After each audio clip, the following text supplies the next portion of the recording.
창세기 13장 5절부터 13절 말씀을 교독하겠습니다. 아브라함의 일행 롯도 양과 소와 장막이 있으므로 그 땅이 그들의 동거하기에 넉넉하지 못하였으니 이는 그들의 소유가 많아서 동거할 수 없었습니다. 그러므로 아브라함의 가축의 목자와 롯의 가축의 목자가 서로 다투고 또 가나안 사람과 브리스 사람도 그 땅에 거주하였는지라. 아브라함이 롯에게 이르되 우리는 한 친구니라. 나나 너나 내 목자나 내 목자나 서로 다투게 하지 말자. 내 앞에 온 땅이 있지 아니하냐. 나를 떠나가라. 내가 좌하면 나는 우하고 내가 우하면 나는 좌하리라. 이에 롯이 눈을 들어 요단 지역을 바라본즉 소알까지 온 땅에 물이 넉넉하니 여호와께서 소돔과 고모라를 멸하시기 전이었으므로 여호와의 동산 같고 애굽 땅과 같았더라. 그러므로 롯이 요단 온 지역을 택하고 동으로 옮기니 그들이 서로 떠난지라. 아브라함은 가나안 땅에 거주하였고 롯은 그 지역의 도시들에 머무르며 그 장막을 옮겨 소돔까지 이르렀더라. 다같이 소돔 사람은 여호와 앞에 악하며 큰 죄인이었더라. 아멘. 할렐루야. 어느 날 제자들이 소크라테스에게 물었습니다. 인생이란 무엇입니까? 소크라테스는 이 질문에 대답을 하지 않고 때마침 사과가 무르익는 계절이라 달콤한 향기가 코를 찌르는 사과나무 숲으로 제자들을 데려갔습니다. 그리고 거기서 이렇게 이야기했어요. 각자 마음에 쏙 드는 사과를 하나씩 골라가지고 오도록 하라. 단 조건이 있다. 한 번 지나간 길은 되돌아갈 수 없고 선택은 한 번뿐이다 라고 이야기했습니다. 제자들은 사과나무 숲에 들어가서 열심히 주위를 살피면서 자기의 마음에 드는 사과를 하나씩 선택하기 시작했습니다. 그리고 소크라테스 앞으로 왔어요. 근데 하나같이 얼굴이 만족한 얼굴이 아닙니다. 다른 사람들이 선택한 사과와 자기 것을 비교해 보면서 별로 썩 마음에 들어하지 않는 그런 모습들이었습니다. 소크라테스가 물었습니다. 왜 자기가 고른 사과에 만족하지 못하느냐 라고 했어요. 그랬더니 한 제자가 설명을 합니다. 숲에 막 들어섰을 때 정말 크고 좋은 사과를 봤는데 그보다 더 좋은 사과를 찾으려고 자기는 그거 따지 않았다는 겁니다. 그런데 사과나무 끝에 와서야, 사과나무 숲 끝에 와서야 그 사과보다 더 나은 사과가 없다는 사실을 알게 됐다. 이렇게 이야기를 했어요. 그랬더니 다른 제자가 또 말합니다. 선생님, 저는 정반대입니다.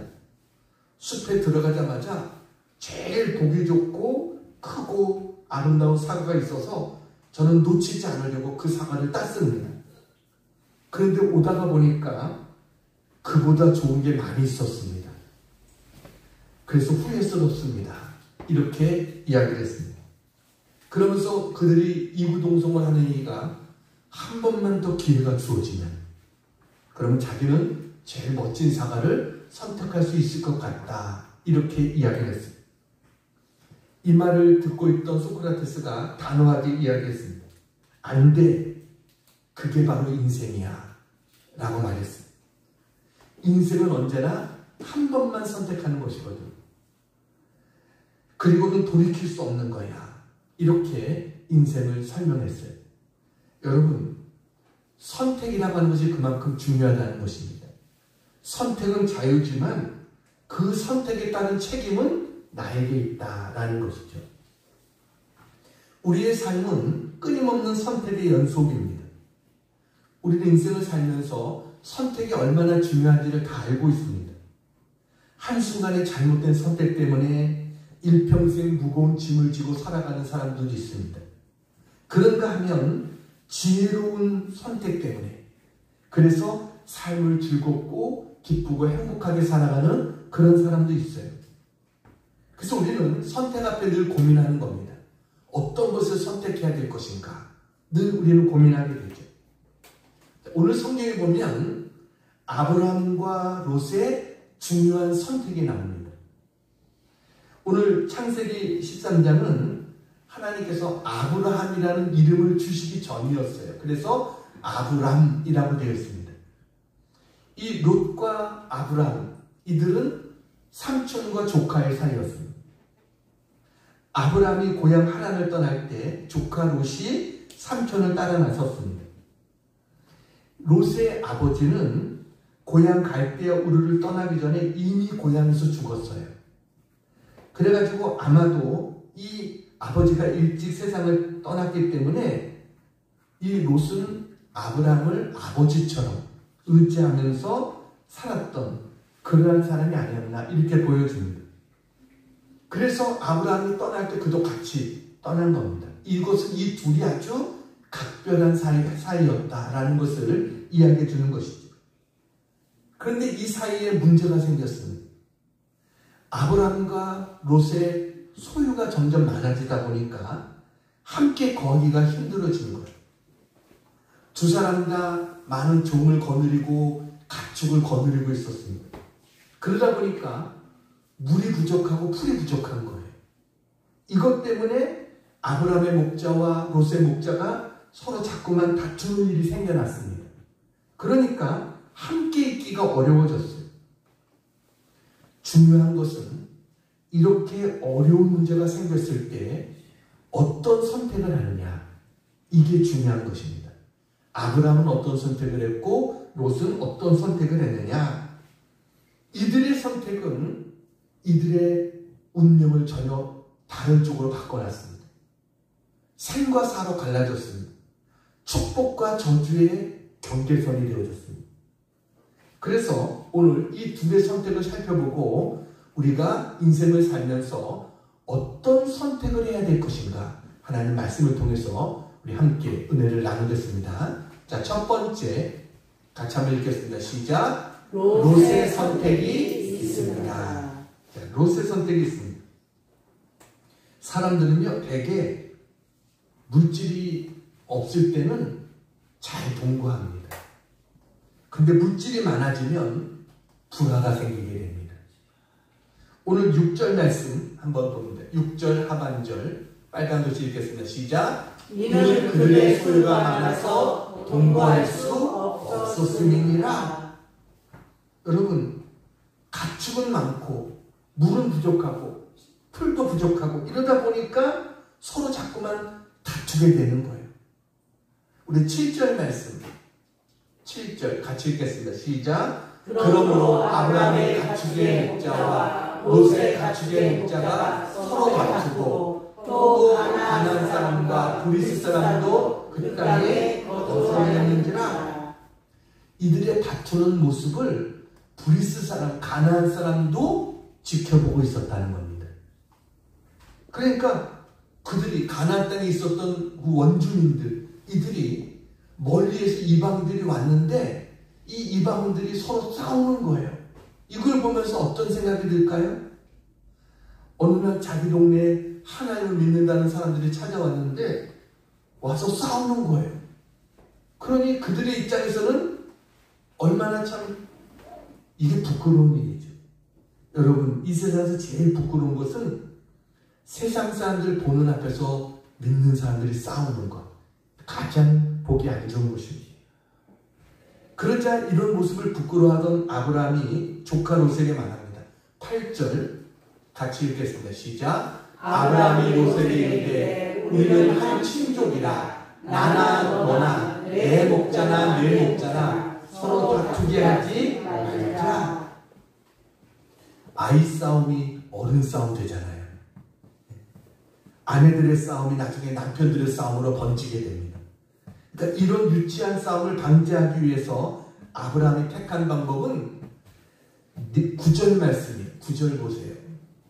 빨간 글씨 읽겠습니다. 시작. 내가 좌하면 나는 우하고 내가 우하면 나는 좌하리라. 선택권을 양보한 것이었습니다. 여러분, 목축업자 입장에서 목초지를 양보한다고 하는 것, 이거는 돈 잘 벌리는 가게자리를 양보하는 것과 똑같은 것입니다. 결코 쉬운 일이 아닙니다. 더군다나 아브라함은 조카 롯보다는 모든 면에 있어서 위에 있는 사람이죠. 그러니까 선택권이 아브라함에게 있지만 아브라함은 이것을 어린 조카에게 양보하는 거예요. 다른 문제라면 몰라도 여러분, 사업상의 갈등이 생길 때 자기 조카라고 양보하는 일들이 세상에 얼마나 있겠습니까? 점점 사람들이 양보의 미덕이 사라지고 있는 이런 시대 아닙니까?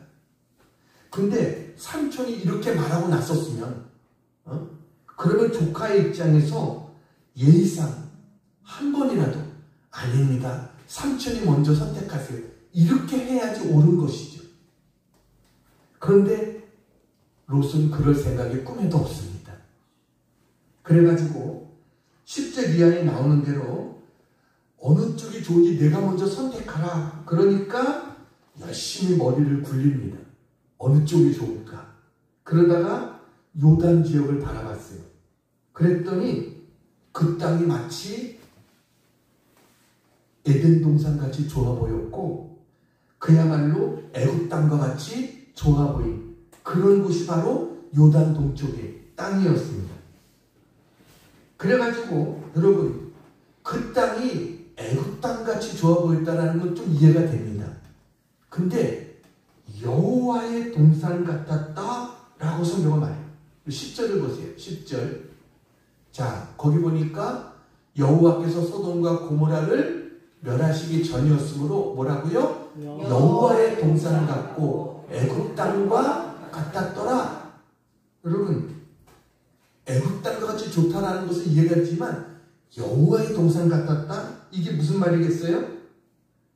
이미 롯은 그의 모든 관점은 세상적인 관점이 돼 있었던 거예요.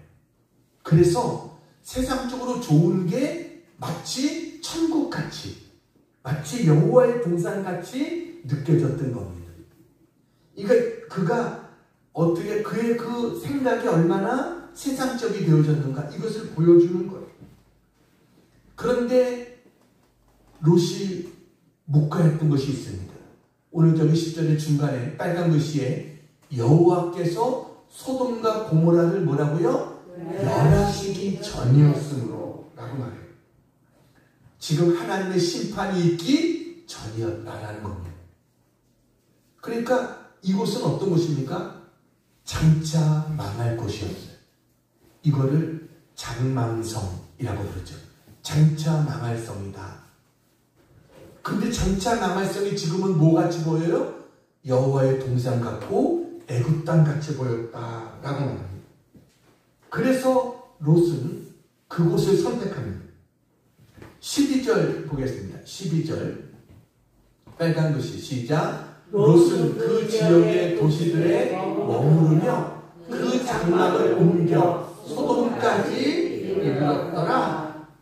이 말은요, 처음부터 소돔으로 들어갔다는 게 아니라 소돔 근처에 어떻게 보면 작은 동네에 있다가 점점 소돔성으로 옮겨져 갔다. 이것을 이야기하는 겁니다.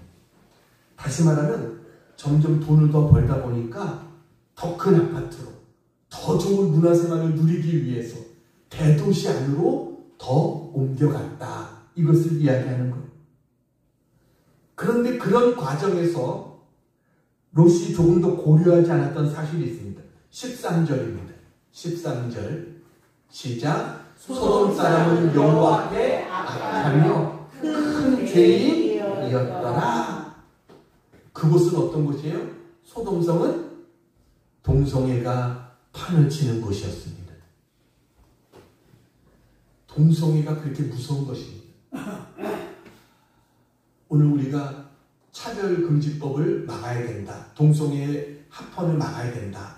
그래서 서울에서 이제 연합예배를 드리게 되죠. 성경에 하나님의 심판이 임했던 곳, 그들의 특징이 뭐냐? 동성애입니다.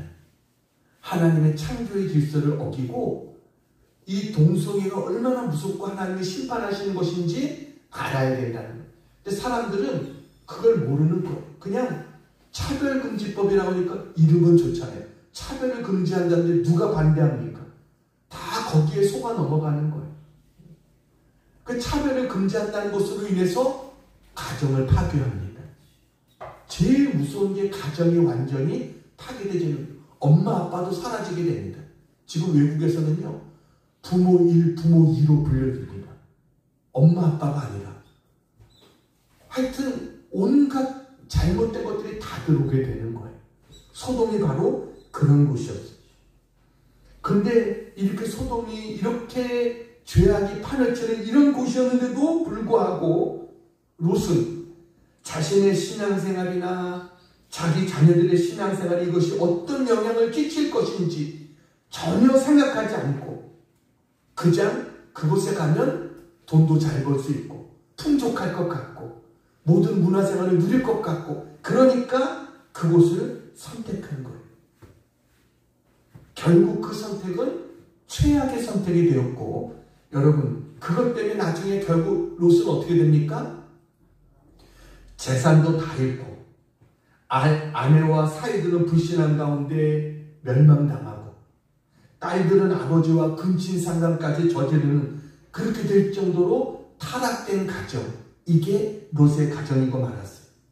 잘못된 선택이 이렇게 엄청난 결과를 가져왔다라는 겁니다. 지금은 어떻습니까? 지금도 수많은 사람들이 롯과 같은 선택을 하는 사람들이 얼마나 많습니까? 그냥 세속적인 복이 마치 천국의 복이냐, 그것을 착각하고 세속적인 성공을 향해서 달려가려고 하는 이런 사람들이 얼마나 많은지 몰라요. 그것이 우리의 나와 내 가족의 신앙생활에 어떤 영향을 끼칠 것인지 조금도 고려하지 않고 그냥 돈 잘 벌 수 있다면 쫓아가고 향락이 있다면 쫓아가고 여러분 마치 거기가 여호와의 동산 천국인 것처럼 착각하고 여러분 아무데나 천국을 갖다 붙이는 거예요. 근데 그게 뭐예요? 멸망하기 전의 모습이었어요. 이것을 알아야 돼요. 그래가지고 여러분 이 롯이 선택한 내용, 롯이 바라본 그 요단들은 성경에 보니까 세 가지 특징이 있었던 거예요. 10절에 보니까 물이 넉넉했다. 물이 넉넉했어요. 모든 것이 풍족했다는 거예요. 여호와의 동산 같았다. 완벽한 조건과 환경을 갖췄다는 겁니다. 애굽 땅과 같았다. 나일강을 중심으로 찬란한 문화를 꽃피웠던 그 애굽의 편리함과 화려함이 보였다는 거예요. 그래서 그것을 선택했어요. 롯은 거기에 매료되고 말았어요. 그래서 주저함 없이 그것을 선택했지만 여러분 그것이 하나님의 빠진 선택이었어요. 왜냐하면 중요한 것은 롯이 선택할 때 한 번도 하나님 앞에 물어본 적이 없습니다. 하나님 제가 저쪽으로 가야 될까요? 라고 묻지 않았어요. 롯은 스스로 하나님 앞에 담을 쌓은 적도 없어요. 신앙이라는 이름은 붙어 있지만 그러나 그는 하나님 앞에 예배도 없고 하나님 앞에 기도도 없고 이게 바로 롯의 문제였어요. 그는 하나님이 원하시는 것이 뭘까 궁금하지도 않았어요. 그곳에 가서 어떻게 하나님을 섬기며 살 수 있을까 이런 질문도 없었어요. 그냥 자기의 이익과 편리와 행복이 전부였어요. 이것이 뭐예요? 이게 인본주의적인 선택인 것입니다. 이 선택 때문에 결국 롯은 어떻게 해요? 소돔성에서 모든 것을 잃고 말았다. 이게 롯의 선택이었다라는 것입니다. 자, 두 번째 같이 한번 읽겠습니다. 시작. 아브라함의 선택이 있습니다. 자, 아브라함은 어떤 선택을 했는가라는 거예요. 아브라함은 자기 이익보다 하나님의 이익을 먼저 생각했어요. 자기의 명예보다 하나님의 명예를 먼저 생각한 거예요. 그러니까 우리가 이렇게 조카 롯과 이렇게 싸우다 보면 믿지 않는 사람들이 뭐라고 생각하겠어요? 아이고 저것들 하나님 믿는다고 하면서 저렇게 싸우고 있네, 이렇게 말하지 않겠어요? 그러니까 하나님의 명예에 손상이 갈까봐 조카 롯에게 내가 먼저 선택하라, 그럼 나는 내 반대쪽으로 가줄게, 이게 아브라함이었어요. 그러니까 아브라함이 듣고 싶은 것은 역시 하나님 믿는 사람은 뭔가 다르구나, 이 말을 듣고 싶었던 거예요. 절대로 하나님의 영광과 명예에 손상이 되는 것을 하고 싶지 않았던 거예요. 그러니까 아브라함은 하나님 중심의 신앙이었어요. 여러분, 우리는 어떻게 되겠습니까? 우리는 때로는 그것이 손해가 되는 것 같아도 이것이 성경적인가? 하나님이 원하시는 뜻인가? 이것을 먼저 생각할 줄 아는 그런 우리가 돼야 될 줄로 믿습니다. 그래서 아브라함은 자기의 마음을 비우고 양보합니다. 롯은 어떻게 보면 자기의 이기심 때문에 좋은 것을 선택한다고 했지만 아브라함은 다 양보하는 거예요. 물질을 얻기보다 화평을 얻기를 원했어요. 그래서 아브라함은 이 갈등을 해결하기 위한 원칙을 제시합니다. 그게 8절입니다. 8절 같이 한번 읽겠습니다. 시작. 아브라함이 롯에게 이르되 우리는 한 친족이라 나나 너나 내 목자나 내 목자나 서로 다투게 하지 말자. 우리는 피를 나눈 한 친척인데 먹고 사는 문제 때문에 더 중요한 이 형제 간의 사랑을 깨트릴 수 없다. 이것이 아브라함입니다. 그러니까 아브라함은요, 내가 지금 잘했느냐 못했느냐 이것 가지고 이야기하지 않습니다. 내가 맞다 틀리다 이것 가지고 따지지 않습니다. 우리는 한 친족이라 라고 이야기합니다. 갈등이 생길 때요, 잘잘못을 따지면 오히려 문제는 더 꼬입니다. 더 사이는 나빠집니다. 정의감에 불타서 잘잘못을 따지게 되면 결국 기분만 나빠지고 관계만 더 꼬이게 되는 거예요. 아브라함은 롯이 지금 눈에 보이는 어떤 면에서 이기적인 그런 선택을 한다고 할지라도 그에게 잘잘못을 따지지 않아요. 좀 롯이 아브라함 입장에서는 삼촌, 제 종들이 좀 잘못했습니다. 제가 종들에게 좀 타이르고 그렇게 하지 말라고 제가 좀 주의를 주겠습니다. 이렇게 말해야 정상이죠.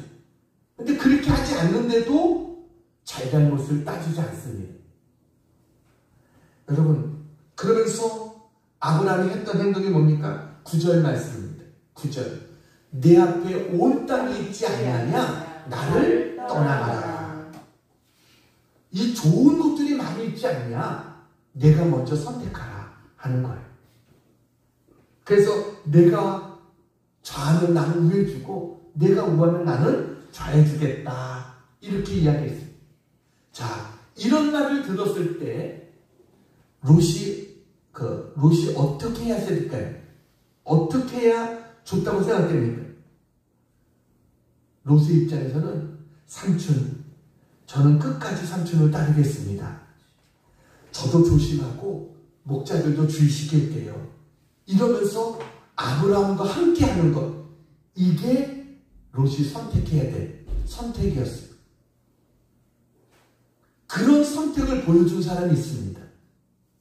롯과 이름이 비슷한 사람입니다. 누굴까요? 룻입니다. 룻. 시온이 나오미가 그에게 너 이제 남편도 죽고 나 따라가 봐야 고생할 것밖에 없어. 내가 이제 돌아가라. 내 가족들에게로 돌아가라. 그때 룻이 뭐라고 말합니까? 어머니를 떠나서 가라고 말하지 마십시오. 저는 어머니가 가는 곳에는 어디든지 가겠습니다. 죽는 데까지 저는 같이 가겠습니다. 어머니 하나님이 나의 하나님이십니다.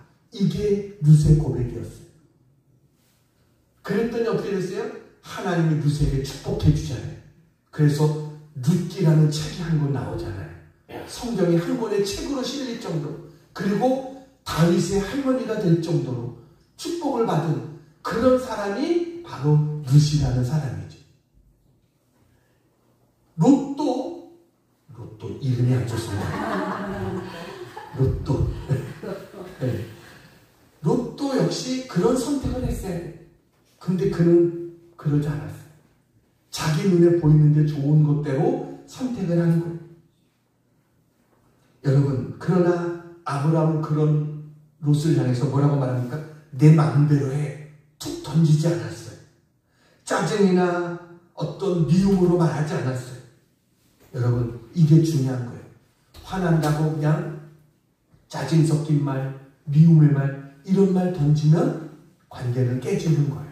멀어지는 거예요. 아브라함의 선택의 기준은 언제나 믿음이 우선이었어요. 하나님이 말씀하시고 하나님이 허락하시는 방향을 몰라도 가는 거예요. 이게 아브라함이에요. 그러니까 아브라함의 선택의 기준은 언제나 하나님 말씀이에요. 이게 우선이. 아브라함의 선택은요, 땅에 있지 않습니다. 어느 땅이 더 좋으냐, 어디가 더 살만하냐, 아브라함은 거기에 관심이 없습니다. 아브라함의 관심이 뭐예요? 오직 하나님이신 거예요. 하나님이 함께 하시면 그 어디나 하늘나라. 바로 아브라함이 바로 그런 사람이었어요. 그러니까 롯이 좋은 쪽 선택하면 나는 나쁜 쪽 선택한다? 아니요. 어디를 선택해도 아브라함은 똑같아요. 동서남북 어디를 선택해도 아브라함은 전혀 상관이 없어요. 왜요? 하나님만 함께 하시면. 하나님이 나와 함께 하시면 전혀 문제될 게 없는 거예요. 그래서 하나님께서 나중에 아브라함에게 어떻게 하십니까? 14절 15절입니다. 같이 한번 읽겠습니다. 14절 15절. 롯이 아브라함을 떠난 후에 여호와께서 아브라함에게 이르시되 너는 눈을 들어 너 있는 곳에서 북쪽과 남쪽 그리고 동쪽과 서쪽을 바라보라. 보이는 땅을 내가 너와 내 자손에게 주리니 영원히 이르리라. 여러분, 동서남북이면 다 들어가는 거잖아요. 요단 쪽도 다 들어가는 거예요. 보이는 모든 땅을 하나님이 다 주시겠다는 거예요. 내가 발로 밟는 땅을 내가 다 주겠다. 이게 하나님의 축복이에요. 왜냐하면 땅이 중요한 게 아니었거든요. 하나님을 선택한 아브라함을 하나님이 축복해 주셨다라고 하는 것입니다. 그래서 아브라함은 어디 가든지 하나님 중심으로 사는 거예요. 12장부터 13장을 보면 빼놓을 수 없는 단어가 나와요. 그것은 뭐냐면 단을 쌓았다라는 겁니다. 이 말이 4-5번 나옵니다. 그러니까 아브라함은 믿음 생활, 신앙 생활이 중심인 거예요. 여러분, 우리의 선택의 기준은 내 눈에 보기 좋은 것, 이게 아니라 하나님 보시기에 좋은 것, 이게 우리의 선택의 기준이 되어야 될 줄로 믿습니다. 그럴 때 그게 안전하고 축복이 오고 승리할 수 있게 되는 거예요. 다른 사람들에게 좋은 영향력을 줄 수 있는 거예요. 여러분, 이런 선택을 했던 아브라함에게 하나님이 주신 축복이 뭐예요? 아까 말했듯이 동서남북을 바라봐라. 롯이 떠나자마자 하나님이 찾아오셔서 하신 말씀이에요. 보이는 이 땅을 내가 너와 네 자손에게 주겠다. 하나님께서 축복을 약속합니다. 땅의 축복과 자식의 축복을 약속하세요. 그리고 성경에 보면 하나님을 소개할 때 어떻게 소개합니까? 아브라함의 하나님, 이삭의 하나님, 야곱의 하나님이라고 소개합니다. 아브라함의 하나님이시라는 거예요. 롯의 하나님이라는 구절은 성경 어디에도 없습니다. 이 아브라함을 우리가 믿음의 조상이라고 말합니다. 신약 성경의 시작이 아브라함의 이름으로 시작됩니다. 마태복음 1장 1절에 뭐예요? 아브라함과 다윗의 자손 예수 그리스도의 계보라. 아브라함의 이름으로 신약 성경이 시작되고 있어요. 아브라함을 가리켜서 아브라함은 하나님의 벗이다 라는 별명을 갖게 됩니다. 이렇게 아브라함이 축복을 받아요. 여러분, 영적인 축복만이 아니라 물질적인 축복도 받습니다. 성경에 보니까 아브라함이 얼마나 물질적으로 풍부했냐면 집에서 318명의 군인을 훈련시킵니다. 개인 가정에서 318명의 군인을 둘 정도로 여러분 그렇게 풍족한 물질을 갖고 있었어요. 나중에 조카 롯이 다른 나라가 쳐들어가지고 끌려갑니다. 그때 아브라함이 이 4개국의 연합군을 쫓아가서 물리칩니다. 그리고 물질을 다 전리품을 얻잖아요. 그때 아브라함이 하나님 앞에 11조만 떼놓고 나머지는 그 사람에게 자기가 하나도 받지 않고 다 돌려줍니다. 이게 아브라함입니다. 여러분, 아브라함이 물질 때문에 어려웠다? 성경에 한 번도 그런 구절이 없습니다. 근데 조카 롯은 어떻습니까? 좋은 환경과 좋은 땅을 가졌다라고 생각했지만 완전히 망했습니다. 망해도 철저하게 망했습니다. 실패한 인생이 되었다는 거예요. 여러분은 어떤 삶을 살기를 원하십니까? 선택과 결정은 여러분에게 달려있다라는 것입니다.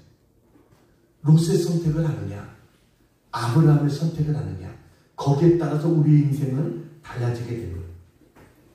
성경에 보면 중요한 순간에 이스라엘 백성들에게 선택하라고 하는 내용들이 나옵니다.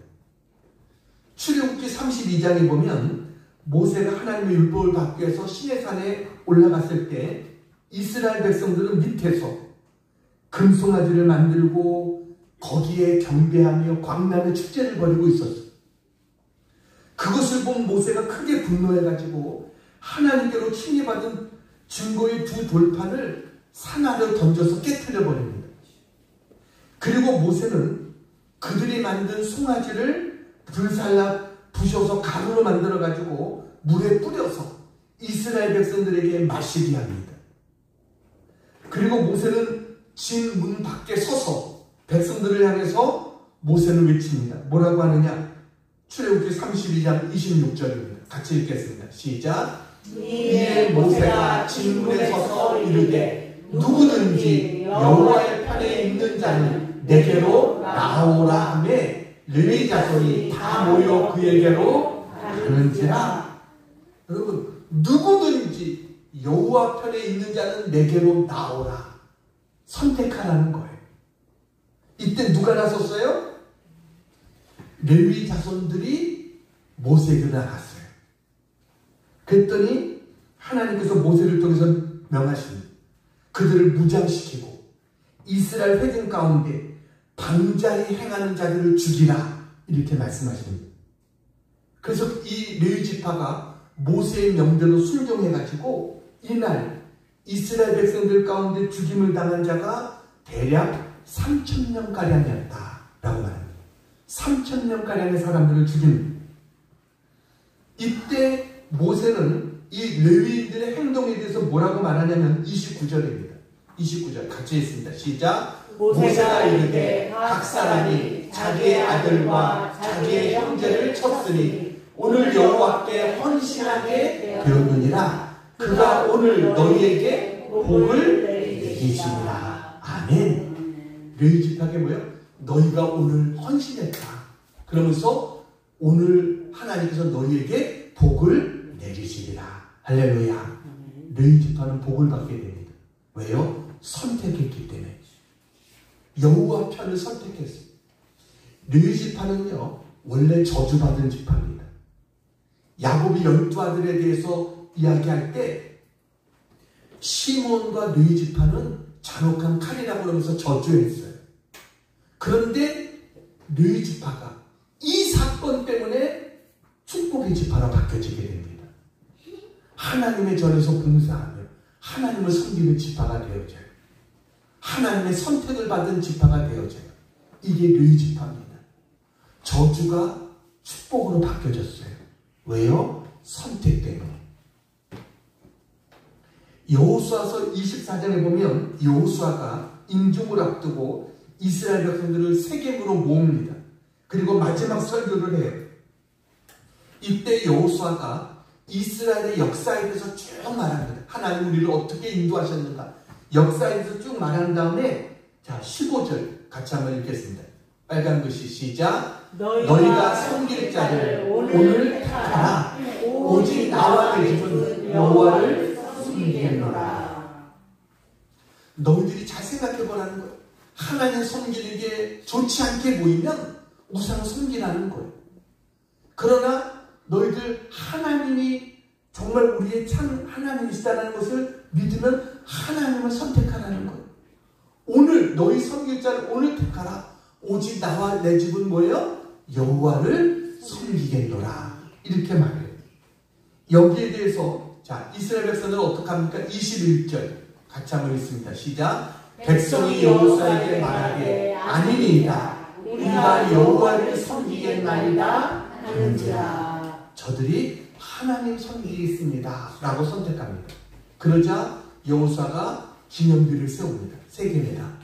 기념비를 세우고 이 돌이 다 들었다. 이 돌이 증거가 될 거다 하면서 기념비를 세우는 모습을 보게 돼요. 저때 고백했던 이스라엘 백성들이 여호수아가 살았을 때는, 저들이 살아있을 때는 하나님을 섬깁니다. 그러나 저들이 죽고 나니까 이스라엘 백성은 다시 우상에게로 돌아갑니다. 이게 사사기서의 내용이에요. 자기 뜻에 옳은 대로 행하였다. 이렇게 되어지는 거예요. 하나님은 멀어지고. 그랬더니 암흑시대가 오고 계속해서 주의 나라들로부터 고통을 당하고, 고통당하면 하나님 앞에 살려달라고 부르짖으면 하나님 그래도 구원자를 보내서 살려주시면 그가 있을 동안에는 하나님을 섬기다가 그가 또 죽으면 또 우상을 섬기는, 이게 반복되어지는 거예요. 이게 사사기서의 역사인 거예요. 여러분, 우리는 선택을 잘해야 될 줄로 믿습니다. 열왕기상 18장에 보면 엘리야가 갈멜산에서 바알과 아세라 선지자 850명과 대결을 벌일 때 여호수아가 이스라엘 백성들을 향해서 말합니다. 21절 같이 한번 읽겠습니다. 시작. 엘리야가 모든 백성에게 가까이 나아가 이르되 너희가 어느 때까지 둘 사이에서 머뭇머뭇하려느냐. 여호와가 만일 하나님이면 그를 따르고 바알이 만일 하나님이면 그를 따를지니라 하니 백성이 말 한마디도 대답하지 아니하니라. 엘리야가 저렇게 외치는데 백성들은 뭐예요? 묵묵부답했다는 거예요. 왜요? 이미 마음이 갈라졌고 이미 우상숭배로 믿음이 파괴되고 변질되었기 때문에 선택하라 하는데도 선택하지 못하고 있어요. 이게 이스라엘 백성들이었어요. 근데 하나님 뭐라고 말합니까? 하나님께서 엘리야에게 하나님 믿는 자는 나 하나밖에 남지 않았습니다. 엘리야가 말할 때 하나님이 말씀하십니다. 아니야, 내가 7,000인을 남겼어 라고 하나님께서 말씀하세요. 오늘 10월 27일 여러분, 이 7,000명들이 모이라. 이게 오늘 목적입니다. 바알에게 무릎 꿇지 아니하는 자들은 모이라. 거기에 나오는 7,000인이 바로 여기 열왕기상 18장에 나오는 이 7,000인을 말하는 거예요. 여러분, 오늘 서울 광화문과 시청 이미 여러분 그 정도는 되지가 않아요. 사람들이 많아가지고. 그래가지고 광화문 뒤쪽까지 을지로 이 모든 거리까지 나중에 저 용산 있는 곳까지 아마 사람들이 꽉 거의 많이 찰 거라고 생각이 돼요. 지금 대한민국 역사에서 이렇게 많은 자들이 한 자리에 모인 적이 없습니다. 그렇게 많은 백성들이 모였던 적이 빌리그람 집회 때, 그때 수많은 사람들이 모였지만 그 정도는 아니었습니다. 이번에 모이는 정도는 아닙니다. 왜 이렇게 많은 그리스도인들이 한 자리로 모이는 거겠어요? 우리가 선택하는 거죠. 잘못된 악법을 통과시켜서는 안 돼. 이것을 보여주기 위해서. 이것이 통과된 나라들의 모습도 우리가 쭉 보지 않습니까? 얼마나 큰 문제인가. 영상을 하나 보여드리겠습니다. 무조건 펠레반주의자라고. Amen. and a woman. LA 지역의 한 교회에서 담임 목사를 맡아온 강현중 목사. 최근 교단으로부터 파면을 당해 7년 동안 몸담았던 교회를 떠나게 됐습니다. 캐나다의 한 가톨릭 고등학교는 트랜스젠더 정책에 반대한다는 이유로 한 학생에게 정학 처분을 내렸습니다. 창조론은 무엇인가요? 하나님께서 천지를 창조하셨다. 그 말씀입니다.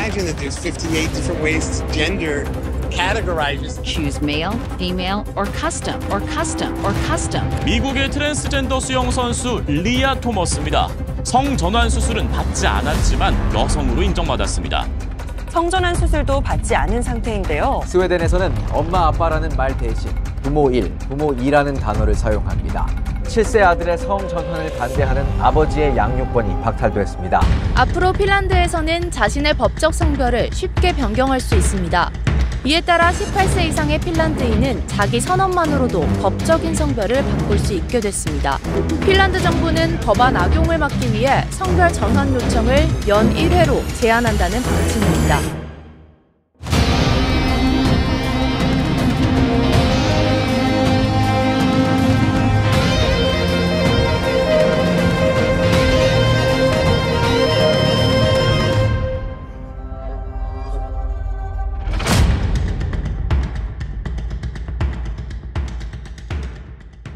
할렐루야. 저런 일들이 남의 일들이 아니라는 것을 우리가 알아야 된다는 겁니다. 어떻게 보면 이것이 우리가 이런 것들을 막을 수 있는 마지막 기회가 될 수도 있다라는 생각이 들어요. 세계 각곳에 지금 선교국들이 이런 동성애들, 이런 물결들이 정말 몸부림치고, 여러분 지금 이게 보통 심각한 게 아닙니다. 우리 교단 안에도 이런 데 빠져있는 목사들이 있어요. 이번에 이제 11월 달에 임시종회 때 그런 문제에 대해서 좀 다룰 것입니다. 하여튼 신학교 안에 임직원 중에도 그런 사람이 있고, 거기에 동조해서 목사들 중에도 가가지고 동성애들 장소에 가서 교회 축제 가서 축복해주는 이런 사람들이 있는 거예요. 그러면서도 이것이 하나님이 얼마나 싫어하고 하나님께서 우리에게 경고하는 일인 줄, 그것 아직도 그것을 모르는, 동성애자를 미워하는 게 아니에요. 그들도 사람이니까 우리가 그들을 미워하는 게 그들의 죄야. 잘못은 우리가, 이것은 잘못된다는 것을 우리가 인정하고 막아야 되는 거죠. 근데 그것조차 합법화시키려고 하는 이런 것들, 이게 얼마나 큰 문제인지 모르는 거예요. 여러분, 오늘 우리나라도 동성애 잘못된 것을 선택해서는 안 된다는 것을 보여주기 위한 중요한 선택에 놓여 있다는 겁니다. 우리는 선택을 보여줘야 됩니다. 이것이 우리의 미래를 결정할 수 있습니다. 우리는 롯의 선택이 아니라 아브라함의 선택을 해야 됩니다. 이 민족이 바른 길로 나가야 됩니다. 하나님, 이 민족이 올바른 길로 나가게 하여 주시옵소서. 하나님의 정의와 공의가 정말 흐를 수 있는 이 민족이 되게 해주시옵소서. 우리는 기도해야 될 줄로 믿습니다. 또 내 자신서부터 바른 선택을 보여줘야 돼요. 그럴 때 하나님께서 하나님의 보호하사 우리나라 만세, 이 축복이 우리에게 함께할 줄로 믿습니다. 기도하겠습니다. 자비로우신 하나님 아버지, 이 시간 주님 앞에 부끄럽습니다. 하나님 말씀대로 살아가지 못했던 롯이 바로 나의 모습이 아니었는지, 주님의 기대처럼 살아가지 못했던 내 모습을 인해서 주 앞에 회개합니다. 하나님, 우리를 용서해 주시옵소서. 새롭게 해 주시옵소서. 우리를 바꾸어 주시옵소서. 하나님, 오늘도 주신 말씀 받았습니다. 말씀을 따라 우리가 어떻게 살아야 될지 하나님 말씀해 주시니 감사합니다. 우리가 부족하고 연약해도 하나님이 함께 하시고 하나님 인도하시면 언제나 우리의 삶의 진정한 승리를 거둘 수 있을 것을 믿습니다. 함께해 주시옵소서. 주님만 바라보고 걸어갈 수 있도록 도와주시옵소서. 무언가 결정적인 판단을 내려야 될 때 말씀과 기도를 통해 아브라함의 선택과 같은 하나님이 기뻐하시는 선택을 할 수 있는 그러한 저들이 되게 하여 주셔서 하나님이 주는 복을 누리며 살게 해 주시옵소서. 하나님, 대한민국을 사랑하셔서 믿는 성도들이 함께 모여 기도하며 예배드릴 수 있게 하신 하나님 감사합니다. 하나님의 일하심을 기대합니다. 하나님의 영광과 통치가 회복되게 하여 주시옵소서. 하나님의 거룩한 공의 앞에 회개하고 다시 새롭게 부흥하는 한국 기독교계가 될 수 있도록 도와주시옵소서. 하나님, 이 땅을 고쳐주시옵소서. 오늘도 주 앞에 예배한 사랑하는 종들 언제나 하나님의 사람으로 롯의 선택이 아니라 아브라함의 선택으로 살아갈 수 있는 저희들 모두가 되기를 원하옵고 예수님의 이름으로 기도하옵나이다. 아멘.